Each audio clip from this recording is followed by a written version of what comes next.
Hello folks, I'm Trev Makes It Easy, the channel where we make learning easy. In this series, Trev on Econ, I'll be taking you through topics you're likely to run into in any introductory course in economics at the college or university level.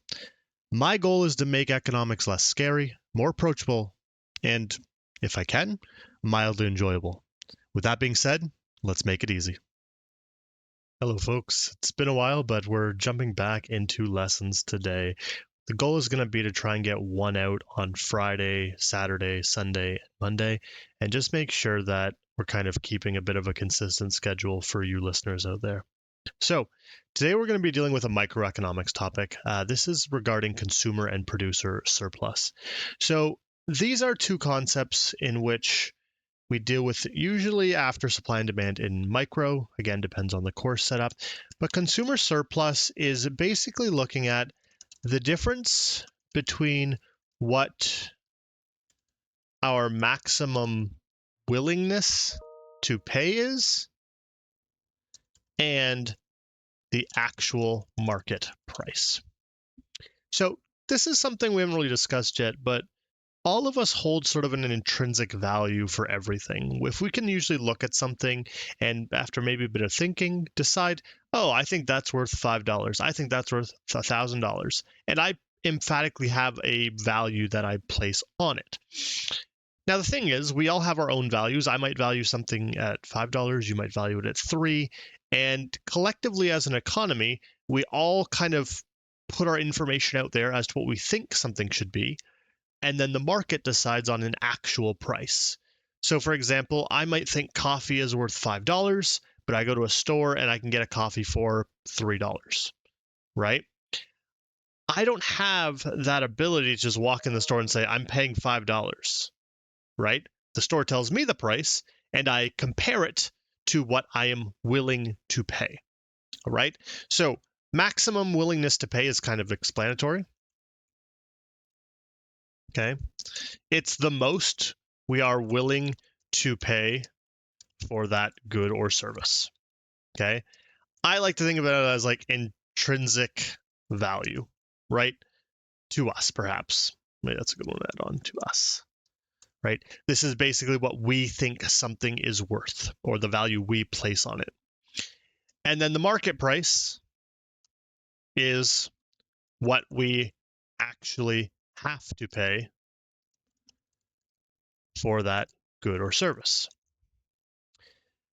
Now, the thing is they usually don't align, right? In that coffee example, I thought it was worth $5. They told me it was worth $3. Those don't align. So what does that mean? Well, basically, the logic is simple. If my maximum willingness to pay is above the market price, I'll buy it, right? If I think it's worth $5, but it's sold to me for $3, that's a great deal, right? In my mind, that's awesome. But as soon as that price creeps above my maximum willingness to pay, I will just step out of the market and say, nope, I'm not willing to pay that. That's not an amount I'm happy with. So we buy stuff when our maximum willingness to pay exceeds or equals, because sometimes we could just be right on, the market price, right? So we're going to focus on the consumer side, just because that's what most of us are familiar with. But the supplier side, or the producer side, as we call it, is very similar, and we will talk about that a little briefer after. So here's an example I like to do with my students. So let's say we have some people, and they are creatively going to have names of A, B, C, and D. Okay, just random people. And each of them have a max willingness to pay. So we'll stick with coffee. I think that's pretty easy for everyone. Person A loves coffee. They would be willing to pay $10 for a medium standard black coffee. All right. Person B, maybe a little less. Maybe they'll only pay $8. Person C, maybe they'll only pay $6. And person D just does not like coffee that much. So they'll say, I'll buy it, but like I only value it at $2. It doesn't really do anything for me. So we could take these 4 people and we could graph them. And basically, kind of going back to supply and demand, to be honest, we're going to look at quantity and price. So what's going to happen is this. At every price above $10, so $10 is kind of our break point because that's our highest person. If it's 11, 12, 13, 20, whatever, anything above 10, nothing happens. None of these 4 people want to buy the coffee, so we just ignore it. But once we hit $10, well, now one person is going to enter. Our first person, person A. But nothing happens. And then once we get down to, let's say, $8, we get a second person. Okay, because now person B is willing. We go down and over. We get person C. So that's 2 and 3. And then our final person D, we have to go all the way down to the bottom almost. And then eventually, oops, they come in. So there's D. And they come in at 4. Again, this is not to scale or anything, but it highlights the idea that there's this sort of descending pattern. As the price drops, A joins. As it drops further, B joins. As it goes further, C joins, and then D joins. And each of these people will join at different times, but like we said before, they don't come into the store and tell me, oh, I'll pay $8 for coffee. I'll pay 10, you pay 5, I'll pay 6, whatever. Instead, the market will say, okay, the price for coffee is $7. So we'll just say this is a $7 market price. Well, what happens? Well, all of a sudden, some people will enter and buy coffee, some will not, right? A will buy coffee because they're willing to pay 10, they only have to pay 7. B will buy coffee. They're willing to pay 8, they only have to pay 7. C, they're willing to pay 6, they have to pay 7, so they'll stay out. D, they're willing to pay 2, they have to pay 7, they will also stay out. So A and B here will both be in the market. C and D will be out of the market. They won't be buying.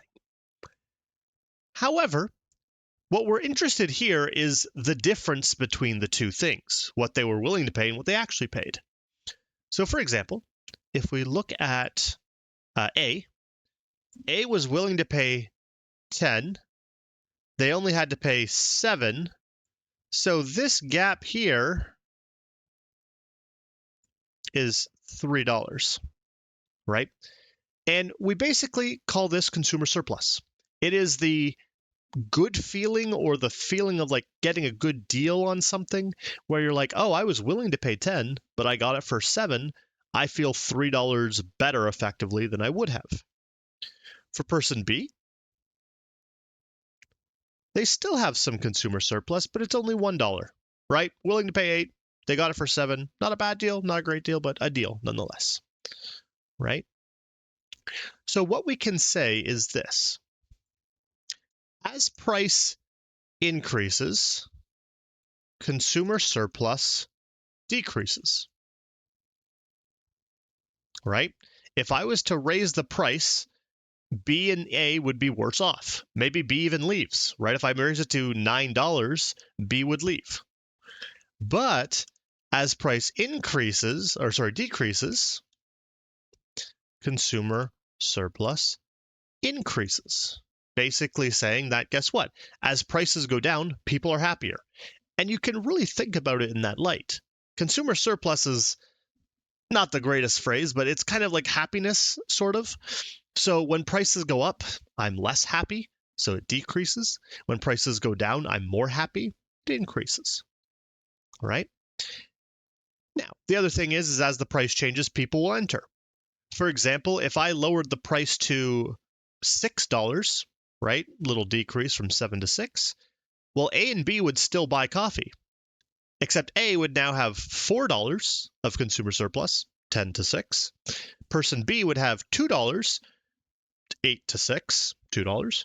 And person C, well, they said 6, they're getting it for 6. So they would buy coffee, they would just get no surplus. They're like perfectly, that's just fine. They didn't get a good deal or anything. They got exactly what they wanted. All right. D is still there. All that good stuff. Right. So let's write that down just so we have it. So if price was $6, A would have $4 of CS. B would have $2 of CS. C would have $0 of CS, but they still buy the coffee. Okay, they still buy the coffee at the end of the day. So how do we formalize this? Well, right now we're only dealing with 4 people, and 4 people is usually not an economy that we're interested in. We're interested in, hundreds, thousands, millions, billions, maybe. So we need to consider that. So let's flesh this out a little bit. We're still going to do the same thing. We're still going to say, okay, let's mark out our Q and our P, just like we always do. However, this time we're just going to introduce a bunch of people. So instead of 1 step, 2 step, 3 step, 4 step, I want you to imagine doing this hundreds, thousands, millions, billions of times. Eventually, the steps would become so small that effectively you would get the demand curve. And this is really where the demand curve comes from. Demand is a representation of our maximum willingness to pay. That's really what it is doing.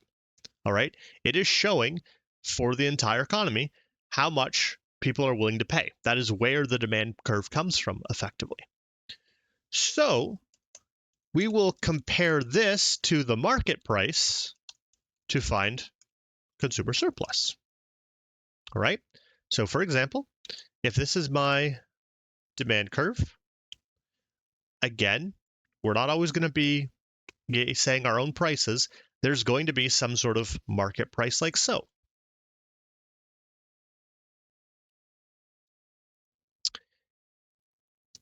And it turns out that what we're really looking for here is the area between demand and the market price is our consumer surplus. Now, just for pure technicality reasons, only when demand is greater than market price. So don't be like, oh, well, here's an area between demand and market price. No, we're looking for where, again, we will actually be buying. So effectively, what we're seeing here is this block or this triangle that gets created here is our consumer surplus, CS. It's all this area here. And the nice thing is it's basically always going to be in this section. There are different cases, especially in more advanced economics, where it's in another position. But for the bulk of our listeners and viewers, this is where you're going to see the consumer surplus.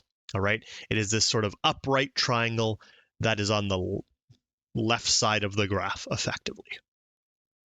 Right.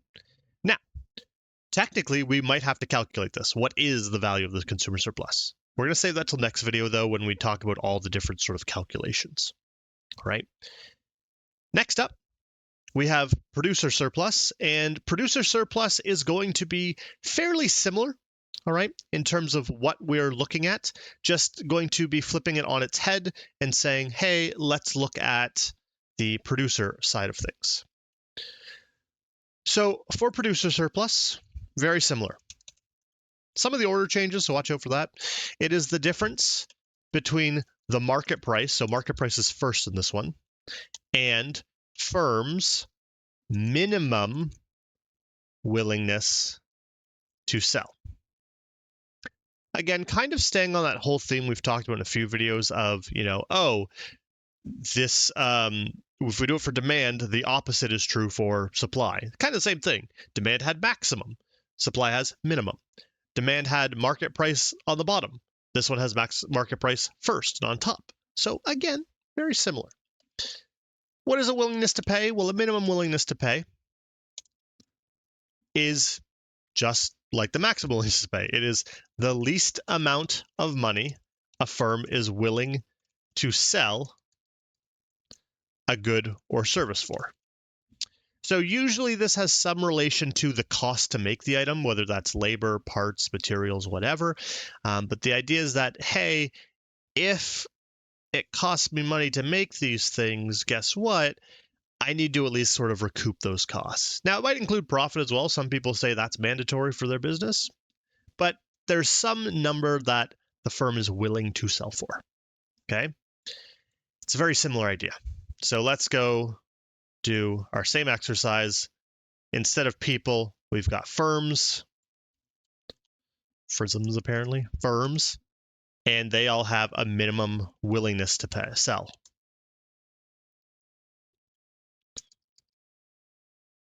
And I'm realizing here that this should not say pay. This should say sell. And that's by a mistake. So we've got A, B, C, and D. Maybe A sells garbage coffee. Maybe it's your Tim Hortons. They need to make $1. B, a little more upscale, they need 3. C needs 5. And then D, that's your like premium local artisanal coffee shop. They need 10. Okay, they need to make that money. So again, what do? Well, very similar to demand. We're going to sketch it out. We've got our Q and P. And we can map this out the same way. So our lowest person is A, and they'll sell at $1. Which means below $1, no one's willing to sell. So I don't even care about below $1. But at $1, A is going to join. Then we get up to 3. B joins. Go up to 5. C joins. And all the way up to get D. And if you're good at pattern recognition, you might be thinking to yourself, oh, this looks like something we've done before. Right? Because guess what? Consumer surplus had to do with demand. Producer surplus, probably guess what that has to do with. Nonetheless, let's say there's a market price. And this time, again, let's just stick with the $7. All right. Well, how much are people doing? Well, firm A, they're getting all this surplus. So they're like, I'm willing to sell it for $1, but you're offering me $7. That's great. That's $6 of extra surplus. Good feeling. Person B, they're going from 3 to 7, so that's $4 for them. And then person C, even they're getting $2. And of course, D, not even in the question, right? The person D is not going to be in this.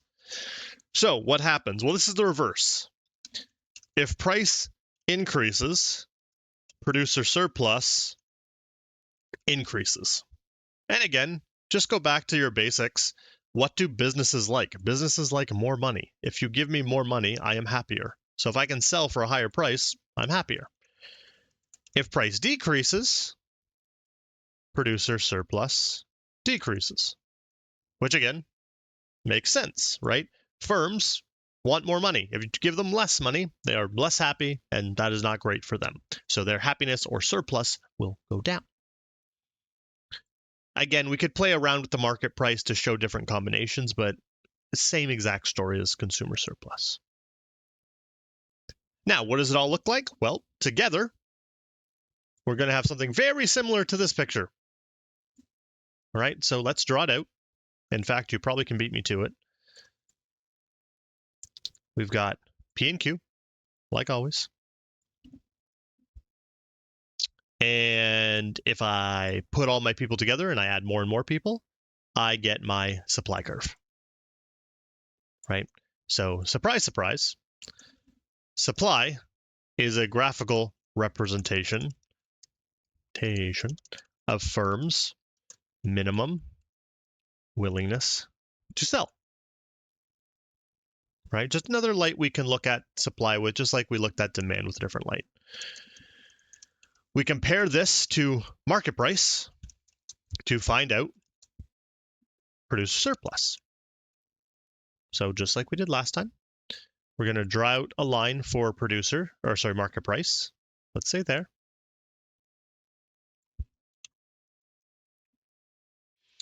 And then our producer surplus is, you can hopefully see it, is the area between market price and minimum and supply, again, when market price is greater than supply. So again, not this area over here, it's this confined triangle down here. So we see, okay, PS is going to be this triangle here that I've wonderfully colored in, right? Not too bad. Final thing I want to talk about today is, well, what if we put them together, right? That's usually what we do. We do demand, then we do supply, then we say, what about demand and supply? Well, let's take a look at that. So to wrap up, let's see what that looks like. Well, we've already graphed this a number of times, so hopefully you can work alongside me with this, but we've got demand, supply, Q's and P's like we normally do. So let's do this. Here's my demand. We're going to make them touch just so my paint tool works. Here's my supply. Okay. And we'll do a nice picture. We're going to start us off at equilibrium. So market price, market price could be anywhere. It could be up here. It could be down here. We're just going to be nice to ourselves and say market price is right here.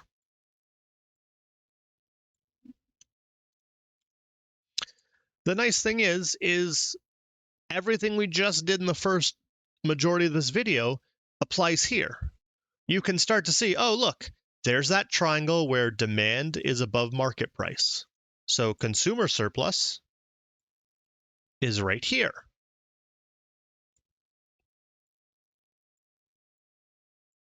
Right?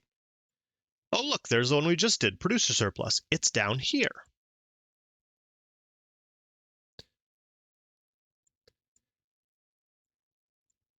And we're done. Right? I'm going to say something that's not technically true. Okay? But for most of the listeners and viewers of this channel who are doing introductory economics, this is where they will always be. Okay?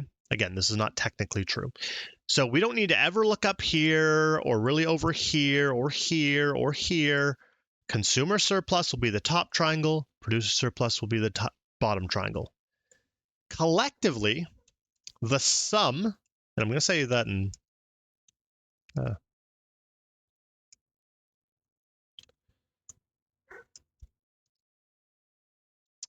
of consumer and producer surplus, I hate the look of that,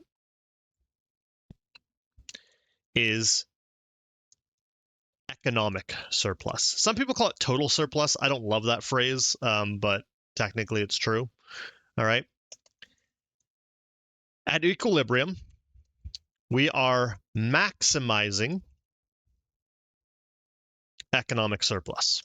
Okay. Meaning it's as big as it's going to get. All right. And the reason I know this is because see how there's this big triangle here, here, here, this sort of area? See how we're filling it in completely with CS or PS? Because there's no lost space here or wasted space, it's going to someone, we're being efficient. Okay. This is efficiency.